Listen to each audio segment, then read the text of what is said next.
Salam, salam kasih damai dan sejahtera. Tuhan memberkati, menyertai dan melindungi. Salve para pendengar RRI Pro 1 Pontianak dimanapun berada. Kita masih dalam Lentera Minggu RRI Pro 1 Pontianak dengan tema Yesus Sang Pembebas, Kerajaan Allah, Kasih Penuh dan Menyeluruh. Bapak Ibu, Saudara-saudari yang terkasih, para pendengar RRI Pro 1 Pontianak, agar pemerintahan Allah menjadi kenyataan di dunia ini, kita harus menerima prioritas-prioritas Allah. Kita melihat dalam bagaimana uang telah mulai menguasai hidup orang-orang. Hal itu salah. Hal itu dinyatakan Yesus sebagai hal yang tidak sejalan. Kamu tidak dapat mengabdi Allah dan mamon atau uang. Prioritas pertama Allah adalah kebaikan umatnya. Bahwa hal ini benar-benar prioritas Allah dapat disimpulkan dari nubuat Yesaya yang dibacakan oleh Yesus kepada keluarganya di Nazaret. Roh Tuhan ada padaku, Ia telah memiliki aku untuk menyampaikan kabar baik kepada orang-orang miskin. Ia telah mengutus aku untuk memberitakan pembebasan bagi orang-orang tawanan dan penglihatan bagi orang-orang buta, untuk membebaskan orang-orang yang tertindas dan memberitakan tahun rahmat Tuhan telah datang. Injil Lukas bab 4 ayat 17. Pemerintahan Allah adalah kabar baik karena pemerintahan Allah menjadikan kita bebas merdeka. Kiasan dalam nubuat di atas berasal dari adat istiadat kuno di Israel, yaitu setiap 7 tahun pada permulaan tahun Sabat semua hutang dihapuskan dan budak-budak dibebaskan. Pada akhir 7 tahun engkau harus mengadakan penghapusan hutang. Setiap orang yang berpiutang harus menghapuskan apa yang dipinjamkan kepada sesamanya. Apabila seorang saudaramu menjual dirinya kepadamu, baik seorang laki-laki Ibrani maupun seorang perempuan Ibrani, maka pada tahun yang ketujuh engkau harus melepaskan dia sebagai orang merdeka. Tahun suci, tahun Sabat Tuhan, sungguh-sungguh kabar baik bagi orang-orang miskin. Tahun rahmat Tuhan yang mendorong orang untuk mengadakan pembaruan utuh perjanjian. Juga meringankan jeripaya jasmani banyak orang. Tahun rahmat yang dibicarakan Yesaya meliputi baik keringanan rohani maupun keringanan jasmani yang akan diberikan Allah kepada umatnya. Pada zaman Yesus, penghapusan hutang tidak lagi dijalankan secara harafiah. Akan tetapi Yesus melihat implikasi-implikasi sosial dan rohani dari adat istiadat kuno.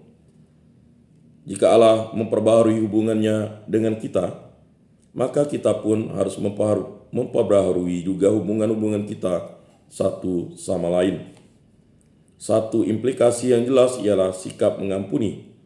Jika Allah mengampuni kita, sebagaimana terjadi dalam pemerintahannya yang baru, kita pun harus mengampuni juga satu sama lain. Hal ini sangat penting bagi Yesus sehingga Ia memasukkannya ke dalam doa yang diajarkannya. Bapa kami, ampunilah segala kesalahan kami, seperti kami pun mengampuni yang bersalah kepada kami. Karena jikalau kamu mengampuni kesalahan orang, Bapamu yang di surga akan mengampuni kamu juga. Tetapi jikalau kamu tidak mengampuni orang, Bapamu juga tidak akan mengampuni kesalahanmu. Injil Matius 6 ayat 12-15. Yesus menandaskan hal ini lebih kuat lagi dalam perumpamaan-perumpamaan bendahara yang tidak mau mengampuni. Raja telah menghapuskan hutang orang ini sebesar 10.000 talenta. Tetapi bendahara ini tetap menuntut agar penyewanya sendiri melunasi hutang sebesar 100 dinar. Dalam murkanya raja itu menjatuhkan hukuman penjara sampai semua hutangnya lunas. Yesus menyimpulkan dengan kata-kata ini, Bapakku yang di surga akan berbuat demikian juga terhadap kamu, apabila kamu masing-masing tidak mengampuni saudaramu dengan segenap hatimu. Injil Matius 18 ayat 35. Yesus berkata dengan jelas, hubunganmu dengan Allah tidak dapat baik kalau kamu tidak memperbaiki hubunganmu dengan orang lain. Berdamai dengan orang lain lebih penting daripada hal lain apapun, bahkan lebih penting daripada mempersembahkan korban. Jika engkau mempersembahkan persembahanmu di atas mesbah, dan engkau teringat akan sesuatu yang ada dalam hati saudaramu terhadap engkau, tinggalkanlah persembahanmu di depan mesbah itu, dan pergilah berdamai dahulu dengan saudaramu, lalu kembali untuk mempersembahkan persembahanmu itu. Injil Matius 5 ayat 23-24. Dengan kata lain, Allah dapat menanti. Berdamai dengan saudara tidak dapat menanti. Allah tidak akan berdamai denganmu kalau kamu tidak berdamai dengan orang di sekitarmu. Cinta kasih akan sesama. Bapak, Ibu, Saudara-saudari yang terkasih, para pendengar RRI Pro 1 Pontianak, dimanapun berada. Cinta kasih kepada orang lain bukan hukum yang diwajibkan Allah dari atas. Cinta dan kasih adalah bahan terwujudnya pemerintahan Allah, kerajaan Allah. Di mana tidak ada cinta kasih akan sesama, Allah tidak dapat hadir sebagai raja. Itulah sebabnya Yesus memuji ahli kitab yang memahami bahwa kasih kepada Allah dan kasih kepada sesama bersama-sama merupakan perintah yang terbesar. Engkau tidak jauh dari kerajaan Allah, kata Yesus kepadanya.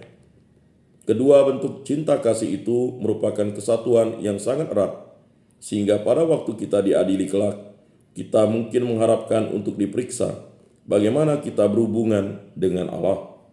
Kita barangkali akan berpikir, Allah akan berbicara tentang apa yang kita lakukan kepadanya dalam doa atau dalam ibadat.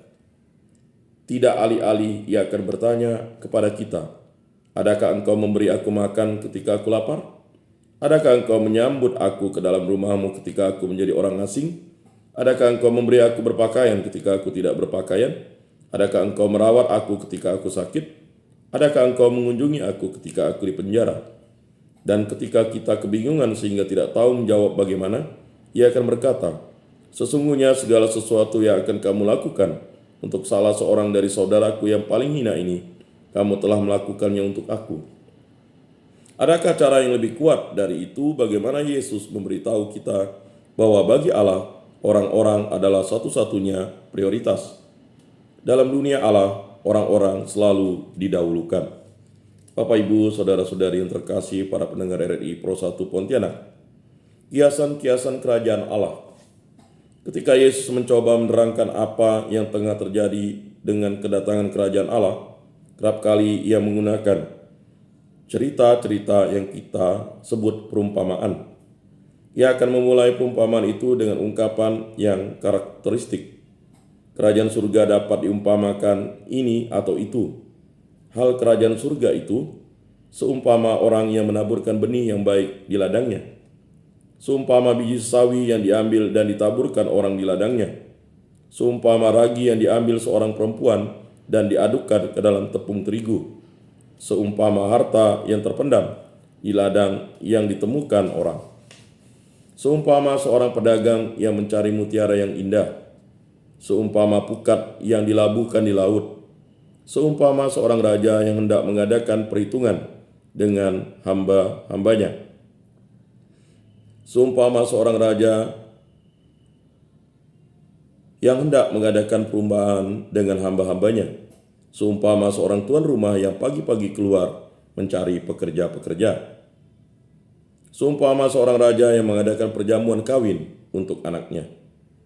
Seumpama 10 gadis yang mengambil pelitanya dan pergi menyongsong mempelai laki-laki. Bapak, Ibu, Saudara-saudari yang terkasih, para pendengar RRI Pro 1 Pontianak, Yesus mengumpamakan kerajaan surga dengan berbagai cerita, bukan barang. Itulah sebabnya dalam terjemahan-terjemahan modern, pembukaan perumpamaan-perumpamaan itu dinyatakan secara berbeda-beda. Kerajaan surga itu seperti ini. Seseorang telah menaburkan benih yang baik di ladangnya, dan sebagainya. Yesus melihat suatu persamaan antara seluruh situasi yang dilukiskan dalam umpamaan dan apa yang terjadi di dunia apabila Allah menjadi Raja. Telah kita kemukakan sebelumnya bahwa Yesus menggunakan perumpamaan dengan sengaja untuk membuat kita berpikir. Perumpamaan adalah metafora atau simile yang diambil dari alam atau hidup umum yang memikat para pendengar karena sifat hidup atau anehnya dan membiarkan budi pikiran cukup ragu-ragu tentang penerapan secepatnya untuk merangsangnya berpikir secara aktif. Dengan membuat kita berpikir tentang pemerintahan Allah melalui perumpamaan, Yesus menunjukkan bahwa kerajaan Allah adalah sesuatu yang harus ditemukan, sesuatu yang harus tumbuh berkembang dalam diri kita. Bukanlah hal yang terutama dan pertama-tama yang dikehendaki oleh Yesus bahwa kita mempunyai gambaran yang statis tentang kerajaan Allah. Sangat besar beda antara gambaran yang tetap, tertutup, dan gambaran yang terbuka. Kata yang sama dapat berarti kedua-duanya. Misalnya, kata bengkel. Dalam konteks usaha mebel artinya sangat pasti. Bengkel berarti di sini tempat fisik, tempat tukang kayu dan tukang mebel membentuk kayu menjadi perabotan rumah. Di sini artinya tertutup, seperti kalau kita berkata, telepon lagi nanti. Seseorang sedang di bengkel. Akan tetapi bila kita berkata, marilah kita mengumpulkan beberapa pakar dan membentuk sebuah bengkel untuk memecahkan masalah ini. Kata bengkel di sini kita gunakan sebagai kiasan atau metafora. Kita tahu secara kasar apa artinya, tetapi arti yang tetap terbuka dapat berarti tidak lebih dari konsultasi informal. Dapat pula ternyata mengadakan seminar profesional. Bapak, Ibu, Saudara-saudari yang terkasih, para pendengar RRI Pro 1 Pontianak, atau istilah perkawinan. Kata itu didefinisikan dengan tegas oleh hukum. Para pejabat sipil dapat menentukan dengan tanpa banyak ragu-ragu siapa yang kawin dan siapa yang tidak. Jika dua orang kawin, mereka menerima hak dan kewajiban yang telah ditentu batasi dengan tegas. Karena dimensi-dimensi hukumnya, imajinasi diberi tepat sesedikit mungkin. Segala sesuatu sudah dicantumkan secara harafiah. Ini adalah perkawinan sebagai konsep yang tepat. Akan tetapi bila suatu persetujuan dagang antara Amerika Serikat dan Rusia digambarkan sebagai perkawinan timur dan barat, perkawinan ini menjadi kiasan. Kita tahu apa maksudnya. Tetapi cakrawala baru tersirat. Cinta yang mengikat kedua pasangan, keturunan yang akan lahir, komitmen-komitmen yang tetap, dan sebagainya.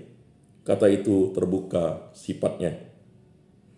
Kata kerajaan surga jelas bersifat terbuka bagi Yesus. Makna intinya jelas, Allah menjadikan bangsanya bebas merdeka. Akan tetapi, Yesus tidak menentukan detail-detailnya untuk sepanjang waktu yang akan datang. Ia menghendaki kita diilhami oleh kiasan itu sehingga kita dapat senantiasa memberikan penafsiran yang kreatif, baru tentang tindakan Allah dan jawaban atau tanggapan kita sendiri. Keterbukaan kepada apa yang akan datang dan kepada pertumbuhan yang tak disangka-sangka adalah ciri-ciri kerajaan Allah sendiri. Siapa akan menduga bahwa biji kecil hitam yang hampir tidak dapat dilihat orang dapat tumbuh menjadi pohon yang cukup besar bagi burung-burung di udara untuk bersarang di cabang-cabangnya. Dalam kiasan ini, Yesus tidak hanya mengimpikan kelompok pengikutnya tumbuh menjadi persekutuan orang beriman yang meliputi seluruh dunia, tetapi juga mengimpikan percabangan-percabangan yang tak dapat dilihat. Sebelumnya yang dapat diwujudkan oleh revolusi Allah di dunia. Demikian juga sejimpit ragi yang meragikan seluruh adonan, mengungkapkan betapa mendalamnya nilai-nilainya yang baru dapat merasuki masyarakat. Semua itu kiasan-kiasan yang bagus yang diserahkannya kepada kita untuk menjadi visi kerja kita menurut cara kita sendiri. Melalui kiasan-kiasan itu, ia mengajak kita untuk meneruskan prakarsanya dengan visi yang sama luasnya. Bapak, Ibu, Saudara-saudari, pendengar RRI Pro 1 Pontianak, mengubah dunia kita. Apabila Yesus melihat sekelilingnya di Galilea, ia melihat banyak hal yang memerlukan perubahan. Seandainya orang-orang menanggapi Allah dan hidup dalam corak dunianya, banyak sekali contoh yang diberikannya. Seperti orang Samaria yang baik hati, kita harus membantu siapapun yang kita jumpai di tengah jalan dan yang sungguh-sungguh membutuhkan pertolongan. Belajar dari cerita tentang orang Farisi dan pemungut cukai, kita tidak boleh merendahkan orang lain. Kita tidak boleh berperilaku seperti kakak anak yang hilang yang tidak mau menyambut kedatangan anak yang hilang itu pulang. Kita harus berdaya upaya sekuat tenaga untuk menyelamatkan mereka yang mengalami kesulitan, dengan memperlakukan mereka seakan-akan domba yang hilang yang kita cari sampai dapat. Kita harus berbelas kasihan dan menjadi pengupaya damai. Kita tidak boleh menguasai orang-orang lain seperti kerap kali dilakukan oleh para pemimpin politik, tetapi mengabdi, melayani dengan rendah hati. Apabila kita mengundang makan orang-orang, kita tidak boleh mengundang sanak saudara dan sahabat-sahabat kita, melainkan orang-orang miskin, orang-orang pincang, orang-orang lumpuh, dan orang-orang buta. Mereka semua yang tidak dapat membalas kita. Itulah contoh-contoh tentang bagaimana di Galilea hubungan-hubungan baru di bawah pemerintahan Allah dapat berwujud. Dalam masyarakat modern, visi Yesus tentang dunia baru akan mempengaruhi hubungan-hubungan pada banyak tingkat tanpa berpretensi tuntas dalam mendaftar. Kita ingin menyinggung beberapa implikasinya. Pertama-tama pada tingkat internasional. Organisasi-organisasi seperti PBB, WHO, UNESCO untuk kebudayaan, dan UNICEF untuk anak-anak perlu mendapatkan dukungan sepenuhnya dari kita. Negeri-negeri dunia ketiga harus diberi kesempatan yang layak. Kita tidak boleh membiarkan diskriminasi terhadap siapapun karena asal-usulnya dan warna kulitnya. Orang-orang lain berhak atas peri hidup yang bersih dan sehat. Kita bertanggung jawab untuk menggunakan sumber-sumber daya dunia dengan hemat. Berbagi dengan orang lain apa yang kita miliki dengan seadil-adilnya. Kita tidak boleh mengotori atau merusak ruang lingkup hidup orang lain demi keuntungan kita sendiri yang picik. Dalam masyarakat, semua orang harus mempunyai hak yang sama sederajat. Harus ada pembagian harta milik secara adil. Hak-hak semua sektor masyarakat harus dihormati. Harus diadakan persediaan untuk membantu orang-orang yang sungguh-sungguh berkekurangan, seperti penganggur, gelandangan, yatim piatu, pekerja migran, atau pekerja imigran, keluarga yang orang tuanya tinggal satu. Kerajaan Allah mempunyai banyak implikasi untuk pilihan-pilihan politis kita. Dalam pergaulan kita dengan orang-orang yang kita jumpai, kita harus betul-betul menjaga hubungan yang manusiawi dengan menentang tembok-tembok yang dibangun oleh teknologi di dalam dunia kita. Kita harus memberikan kepada orang-orang waktu yang mereka perlukan dan memperbolehkan mereka mempunyai perasaan-perasaan dan mengungkapkan perasaan-perasaan itu. Selama-lamanya orang-orang harus merupakan prioritas pertama dalam skala nilai kita. Bapak, Ibu, saudara-saudari yang terkasih dalam Yesus Kristus, tidak ada dari implikasi-implikasi itu yang ditegaskan oleh Yesus dalam kata-kata modern. Akan tetapi, implikasi-implikasi itu mengalir dari visinya secara wajar. Dapat kita rangkum bahwa semua itu mengalir dari tuntutan radikal untuk bertimbal balik dalam perilaku atau hidup. Perihal bertimbal balik ini adalah dasar landasan keadilan dalam suku, pemeliharaan dalam keluarga, dan ekonomi dalam desa. Sudah tercantum dalam perjanjian lama nasihat, jangan kamu lakukan terhadap siapapun yang tidak kamu maui dilakukan terhadapmu. Dalam pengaturan baru kerajaan surga, petunjuk ini telah diubah menjadi asas yang bunyinya positif dan telah diperluas untuk mencakup semua hubungan manusia. Segala sesuatu yang kamu kendaki supaya orang perbuat kepadamu, perbuatlah demikian juga kepada mereka. Itulah isi seluruh hukum Taurat dan kitab para nabi. Akan tetapi, apakah peri hidup bertimbal balik itu satu-satunya tuntutan dari kerajaan Allah? Tentu saja tidak. Peri hidup bertimbal balik hanyalah tahap pertama, hal yang minimum, awal permulaan revolusi yang dapat mengubah hubungan-hubungan manusia. Lebih banyak lagi ada dalam visi Yesus, seperti yang kita akan kaji lebih dalam. Bapak, Ibu, saudara-saudari yang terkasih, para pendengar RRI Pro 1 Pontianak, kasih penuh menyeluruh. Apapun kekurangan-kekurangan para Farisi dan ahli kitab, setiap orang tahu mereka ingin sekali menepati hukum sampai titik-titiknya. Dengan sekuat tenaga mereka berdaya upaya untuk mencapai keadilan, kesucian yang sempurna seperti diminta oleh Allah. Lalu bagaimana pengertian kita tentang pernyataan yang luar biasa ini? Jika hidup keagamanmu tidak lebih besar atau tidak lebih benar daripada hidup keagamaan ahli-ahli Taurat dan orang-orang Farisi, sesungguhnya kamu tidak akan masuk ke dalam kerajaan surga. Seakan-akan hendak menjawab pertanyaan tentang apa arti hidup suci yang ekstra ini. Matius memberi kita sejumlah contoh.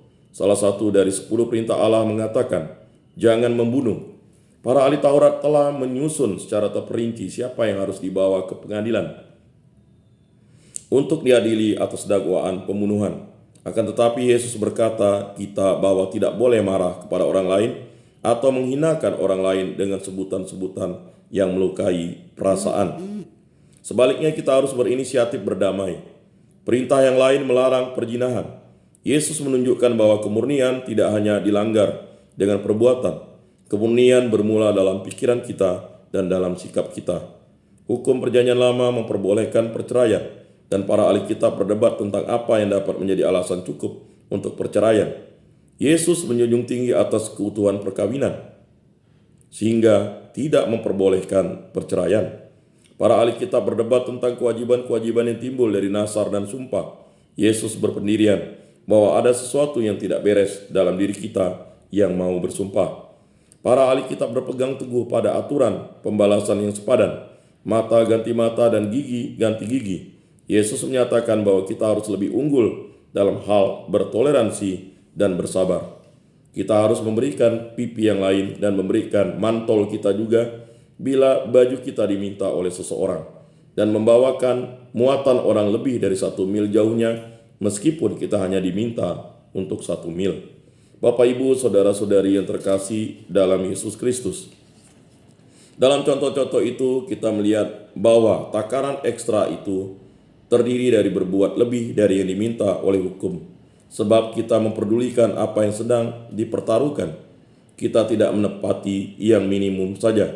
Kita memberikan lebih banyak daripada yang diminta secara tertulis. Kita mematuhi Bapa bahkan menurut huruf, melainkan menurut semangat yang menjadi hasrat keinginannya. Kita berperilaku lebih jauh dari peri hidup bertimbal balik karena kita berkehendak memberi secara murah hati. Allah sendiri selalu memberi dengan murah hati. Kadang-kadang kita harus mendesaknya, memohon terus-menerus, seperti sahabat yang memerlukan sepotong roti di tengah malam. Akhirnya Allah akan memberi, sebab menciptakan berarti memberi. Ciri mencolok kerajaan Allah adalah kemurahan hati. Paulus mencatat asas Yesus bahwa lebih berbahagia memberi daripada menerima. Akan tetapi cukup nyata bahwa jika kita memberi dengan murah hati, kita akan menerima berkelimpahan.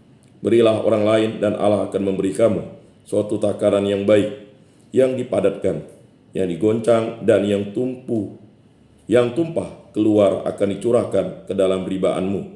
Ukuran yang kamu pakai untuk orang lain akan dipakai oleh Allah untukmu. Demikianlah Lentera Minggu pada hari ini. Mari kita tutup Lentera Minggu kita dengan berdoa. Dalam nama Bapa dan Putra dan Roh Kudus. Amin. Allah Tritunggal yang Maha Kudus, kami bersyukur di hadapan-Mu pada hari raya Yesus Kristus, Tuhan kita, Raja alam semesta ini. Kami diingatkan kembali bahwa Yesus adalah juru selamat kami. Kerajaan Allah yang diwartakan adalah semangat pertobatan dan mencintai Tuhan Allah dengan segenap hati, segenap jiwa, segenap akal budi, dan segenap kekuatan, dan mencintai sesama seperti mencintai diri sendiri.